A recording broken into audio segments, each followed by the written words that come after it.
guess the beautiful thing about the law is that it depends on the lens. This is about oppression. This is about someone not agreeing with political free speech and figuring out creative ways to punish you. Ms. Williams, in my opinion, and I think the evidence shows, someone was a political prisoner.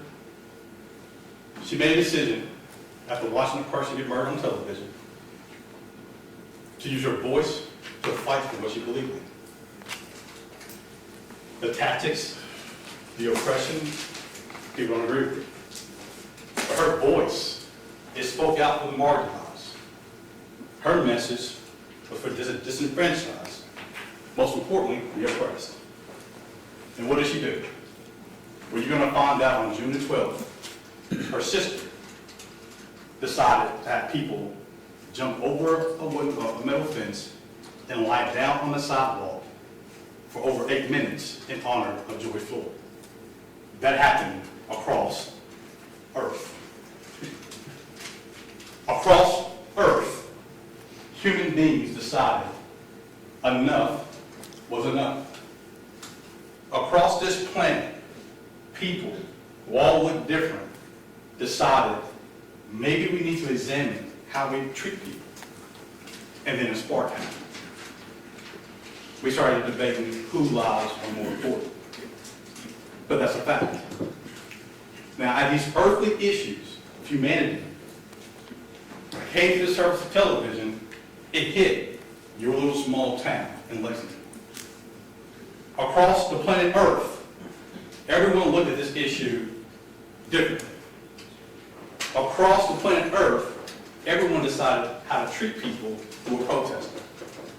And then we came to your small horse town and made attention. And those 8 minutes of jumping over a fence and laying down in front of a police department that is made of brick and one window, people were arguing, let them lay in silence. Now, I can't control how a jury is made up. We're all different. When I was a young man, no different than Ms. Williams, we're all introduced to a very political figure. That person could be two people. For us, it's Thurgood Marshall or Martin Luther King. Throughout our households, our grandparents, our great-grandparents, our great-great-grandparents, they made those two people our historical figures. Why? Because they fought for what we believe America should look like, equality. Were they nice about it? Well, I don't know. When Martin Luther King decided to go down south and fight for racial equality, did he not get arrested? Well, yeah. Did your history classes that hopefully we teach in the future, that may not, did they not teach you that people were pulled into buses, arrested, smiling? 80-year-olds were excited about going to jail. And then these real issues hit your small horse town, and now all of a sudden, they're criminals.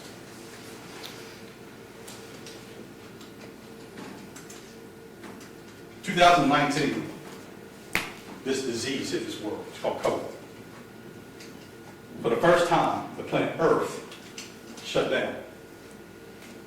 While the planet Earth was shutting down and we all started to get isolated, people of color were killed. Amongst you, you're going to say, did white people get killed by police?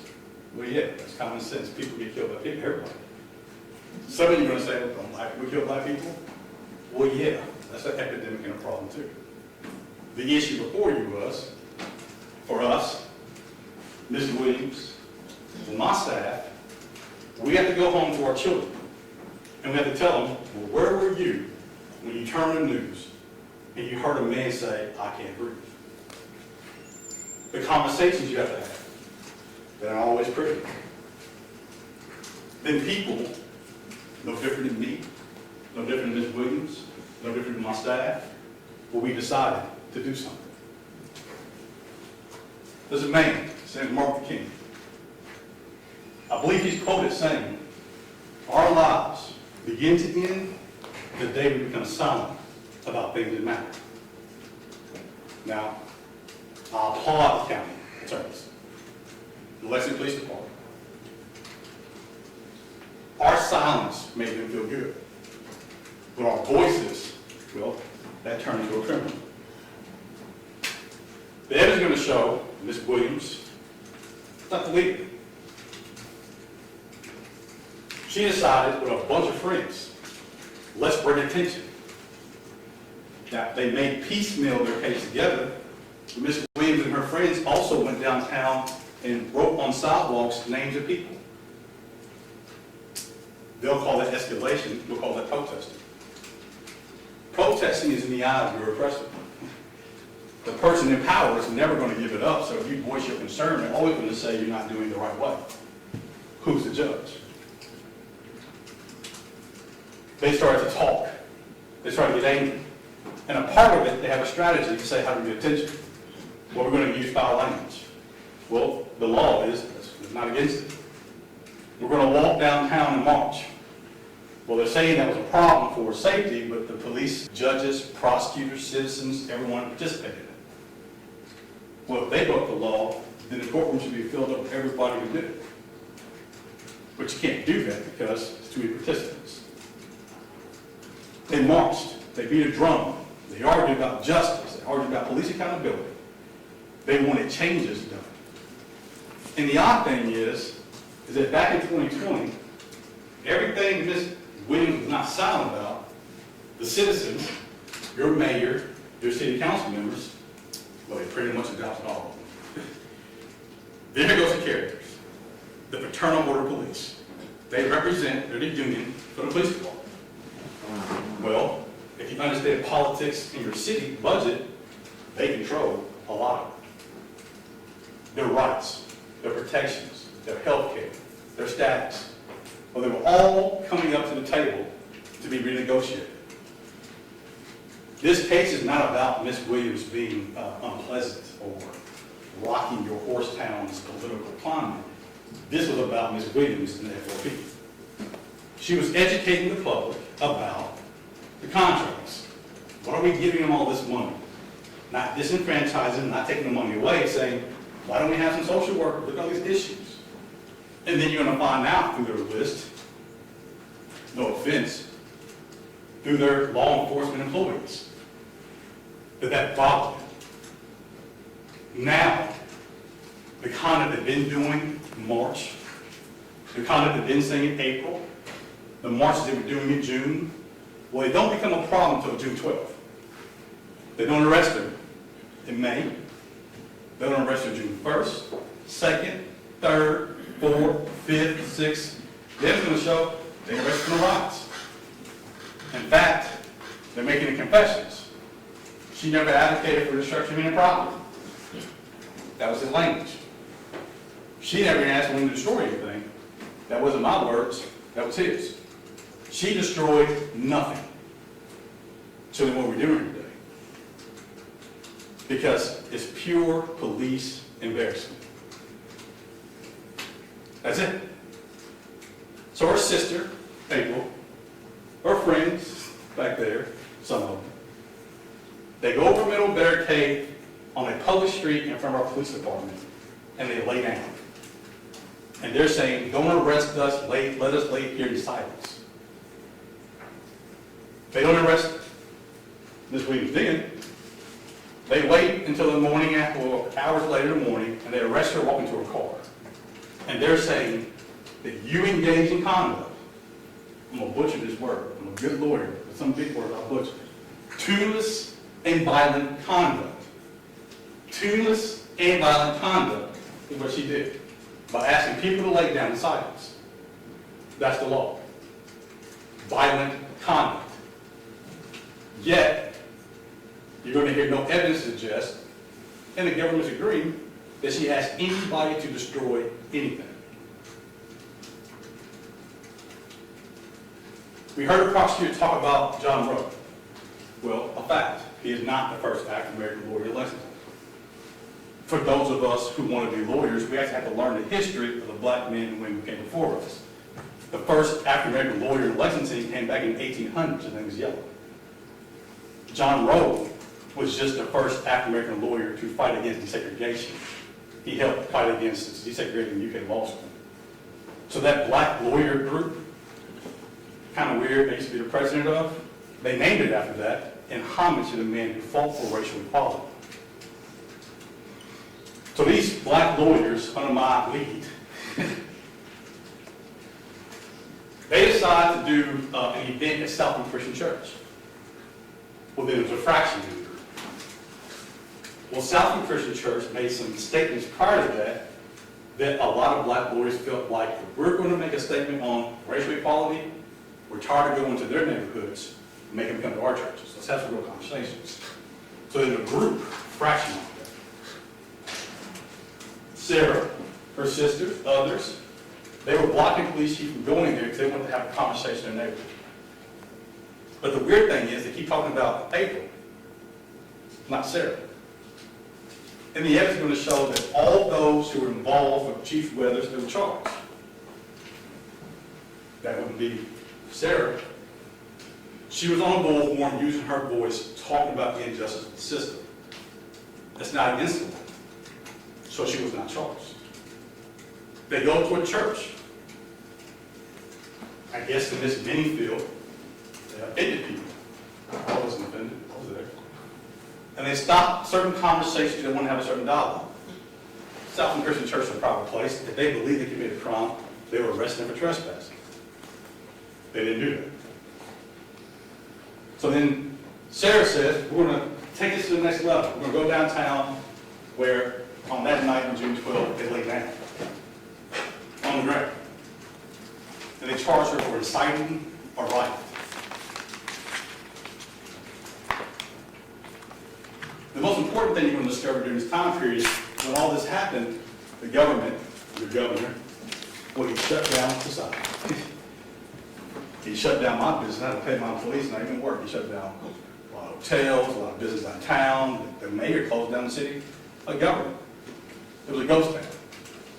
There was actually nobody working downtown. This police station, I don't know if they're going to testify to it and tell you the truth, there are multiple departments all around town. The one downtown just hosts or houses a lot of the administrators. They don't actually do a lot of policing and arresting down there. They do interviews and their offices. So they're laying in front of a building that's not even being used because most of the employees were sent away. You couldn't even go down there because of COVID. So put that in the proper context of what's really going on, the community is shut down. And they marched. In conclusion of all of this, the mayor, she applauds Ms. Williams for not destroying any property and doing anything wrong. The community pays attention. Businesses, governments, they start paying attention to maybe some racial issues and inclusion. The city adopts a lot of resolutions and we move forward to the future. But then the FOP and the police say, we're going to make an exemption. And that's what we're doing here today. The question is not what language you should use. I believe the evidence for the videos is there to inflame you. You play the odds in this business. You have an African-American woman who makes defamatory statements towards white people, and the reality in Lexington, there was a nice sports town, is you're going to get a bunch of white jurors. What do we do? So then their goal then is to inflame you. Get angry, racist, white supremacy, and have you do your own local politics. So the same people who are asking you to follow the law, well, I'll be that going. They're going to use it to inflame you. Now, I'm not concerned. I don't care about your race. I know a lot of great lawyers, like Thurgood Marshall, who went down south in front of jurors who look just like you. And that's how people like me have my rights today. I'll let them play the game. I'll let them show the videos of the language. She wasn't arrested, so why are we playing it for? We'll do this game. We'll talk about the property damage, but where the offense is not criminal mischief. And I'll see what this city is really about. Are we moving to the future, or are we staying in the past? Her words, you won't like them. Well, it's not, I don't either. That doesn't make her a criminal, though. So that's what this case is about. The wins.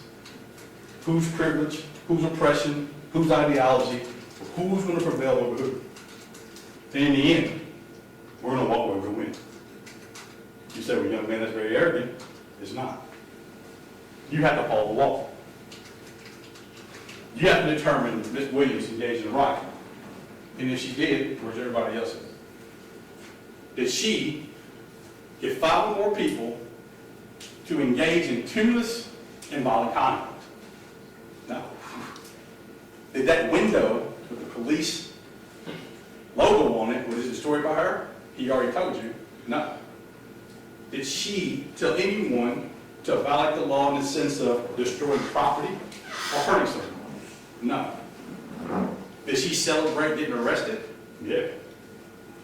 Right now, there are women across this nation, men, who are ready to get arrested for this abortion issue. Why be silent? If you believe in what you believe in, you have to go to jail for it. Well, that Bible I read has plenty of people in it. That's what this is about. So, at the end of this trial, we're going to ask you to follow the law. Maybe she inflamed some of the passions of your intelligence from the words she uses, but that's not against the law. And we're going to administer justice the fair way. I'm going to ask you to find her not guilty. She didn't have any marijuana. I'm going to ask you to find her not guilty. She didn't actually engage in any disorderly conduct on the toilet. I'm going to ask you to find her not guilty. Because even from your own county attorney's lips, he just told you, she didn't even advocate for anyone to get hurt or the destruction of your property. It's not my mind. I remind you, use your common sense. For us, we had to watch television. For our children, we had to watch the news. For our loved ones, we had to watch a president stand up at a crowd and say, boy, back in my day, I'd have done and watched a whole lot of African Americans in the crowd with their ass. No charges. That's how I know my client's not guilty. Because that's the kind of conduct we're talking about, not disturbing the peace. So in the end, fine, Ms. Williams, not guilty. Thank you. Thank you, Ms. Willie.